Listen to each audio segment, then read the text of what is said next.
In any building project, secure openings require proper frame installation. In this video, you will learn how to prepare, install, and verify the proper installation of a metal frame. Verify if the lower stiffener has been installed. Verify the hinge amount and the keyholes. Verify the side stiffener plate for the both sides. Remove the lower stiffener.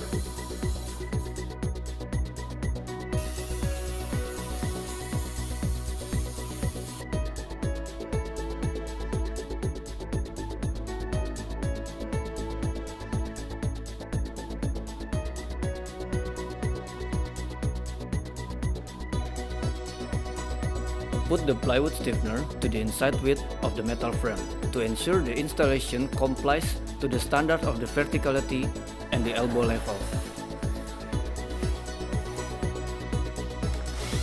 Make sure the metal frame position gives enough space to insert the gypsum board between the metal stud and the metal frame.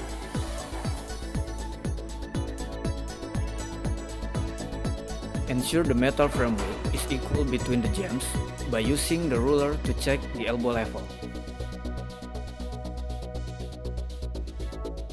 Put the plywood stiffener to the frame to make sure the installation is properly finished.